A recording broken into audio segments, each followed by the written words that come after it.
Hello, and welcome to the Thyroid Warrior podcast.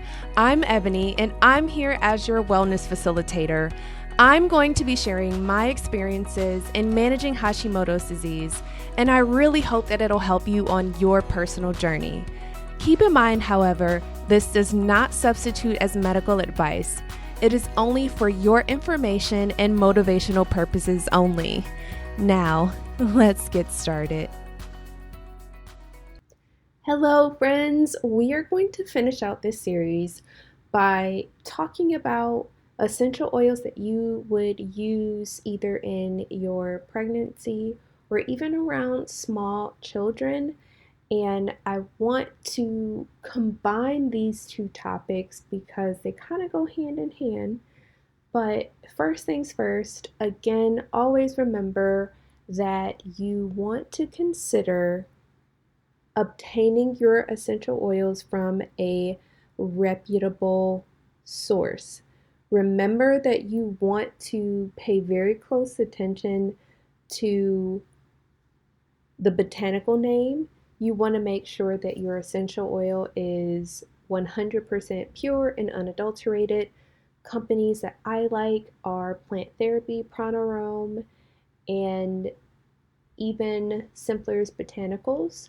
Those are all essential oils that you can obtain either easily online or you can go find them at your Whole Foods or a organic market or even a standard grocery store. Many of them will even have, I think it's Acacia, in terms of seeing them at a quote-unquote regular grocery store. So I want to make sure that you're aware of the considerations for purchasing your essential oils. And then the last thing that you want to pay attention to is when we think about pregnancy and using essential oils, it is a very controversial topic. However, the biggest issue that people find with using essential oils during pregnancy is how is that essential oil, the properties or what's contained within that oil, how does that cross the placenta and how can that impact the baby?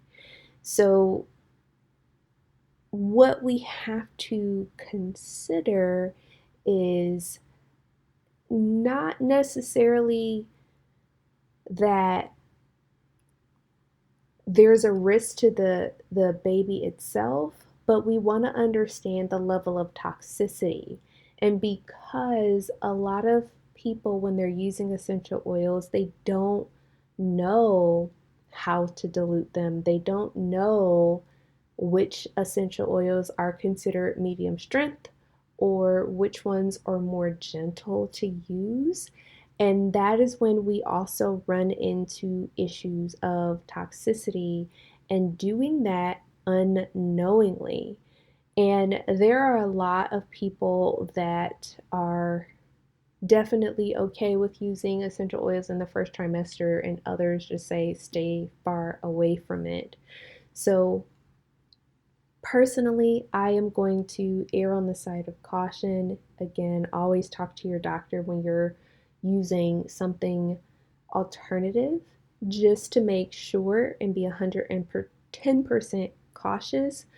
But I definitely would not use wormwood, oak moss, lavandula, stochas, and that's not the lavandula angustifolia, which we are typically used to seeing when it comes to that chemo type of lavender. Stay away from camphor, parsley, sage, and even hyssop. Those are more so of our medium strength essential oils. However, you can have, and I'm talking about after your first trimester, you can have essential oils like cardamom or ginger and neroli, sandalwood, frankincense, and even geranium.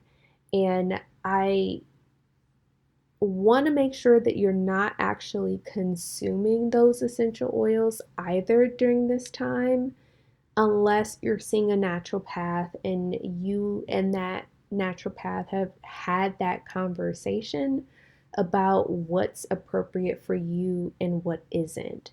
And once you actually end up having the baby, especially during labor, you can have lavender angustifolia with when you're in your actual room, you can diffuse it, or just because you never know what policies hospitals have, you can always put it on a cotton ball, you can put it in a roller ball and use that on the inside of your wrist to help you.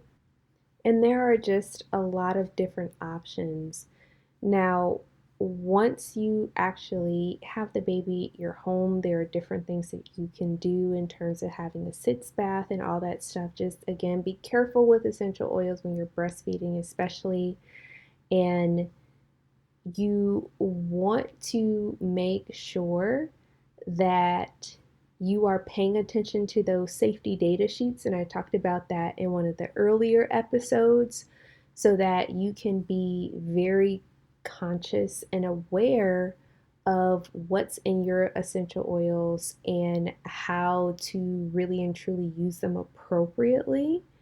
You can always ask me, of course. Happy to help out with that. But when it comes to having small children, I also err on the side of caution of not really diffusing essential oils until your baby is at least closer to the 1 year mark. You can use it around between 6 and 9 months. But even if you're going to diffuse it, I recommend you diffusing that essential oil while no one is in the room, having it in a clear and open space, turning it off, waiting a while, at least an hour, and then going up there. Or you definitely want to make sure that you are not putting undiluted oils on your child. So, if you're going to use the essential oils, you definitely want to put them in a carrier oil and you want to keep it at a low percentage. Now, what that means is considering a low percentage. So, if I were to think about an essential oil dilution, I would keep it between 0.5 and 1%. Now, let's just say we have lavender as an example. I would only put 7 drops of lavender angustifolia in a 1 ounce bottle, for example. That's it. And I wouldn't even put it on the baby or the child. I would actually put it on me so that you can have your child hug you and they can inhale the essential oil from that perspective. You also want to make sure that you do a patch test because once your child is older, you want to make sure that you don't have any types of allergies. And once they're 6, 7, 8 and they're getting older, you can start experimenting more with different types of essential oils. In addition to lavender, you can try chamomile or frankincense and sweet orange, especially when it comes to anxiety, or peppermint for, and even mandarin is also a really good essential oil that you can use for nausea or fatigue. Peppermint is also really good for headaches too. If you want to think about an insect repellent, you can always use basil oil. And citronella is another essential oil. I mean, we're familiar with that because we often smell it in our candles, but those are just different examples. Again, keeping that to no more than 5 or 6 drops. Peppermint oil, especially, you don't need more than a drop. It's strong. So you definitely want to keep that in mind.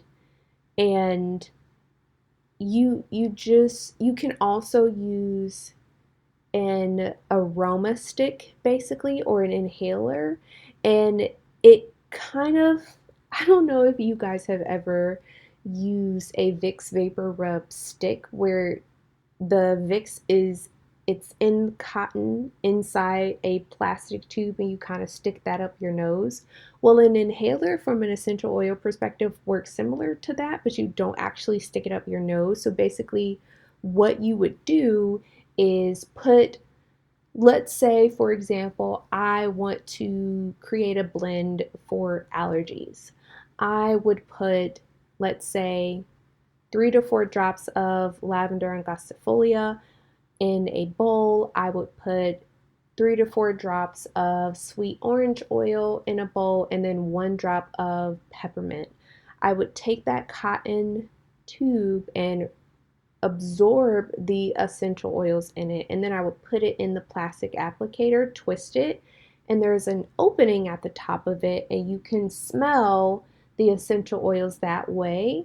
And that's another example of how you can actually utilize the essential oils in that way. Now, if you notice that your child or even you have issues with a rash, your skin gets irritated, you get a headache, you get nauseous, you start to vomit, or you have issues with breathing, that is when it's going to be really important to avoid or stop using the essential oils and make sure that you talk to a medical professional, because we want to make sure that we are not inadvertently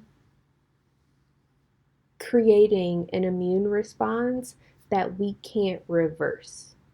So it's very important that you exercise caution when it comes to using essential oils during pregnancy and with your small children. That is very, very important, and I am definitely on the conservative side when it comes to that. So I just want you to be cautious and careful so that you can actually be able to enjoy using essential oils and really have fun with them. So I wanted to just keep this particular episode short and sweet because we're going to be diving very, very deep into some things related to how, like, advocating for yourself, but looking at some of the healthcare policy that is out there. So please let me know if you have any questions. You can email me at hello@joyfulebony.com, and I cannot wait to hear from you, and I hope you have a wonderful day. Take care. Okay, thyroid warriors, get out there and take things one step at a time. Remember, reflect on your triumphs, know that you are doing your best, and do what you need to do in order to be well. I would absolutely love it if you subscribe to this podcast and share this episode with a friend. And don't forget, leave me a review. I read those and try very hard to improve the show based upon your feedback. So I'd love to hear from you. And with that, be happy, be whole, and be well. Take care.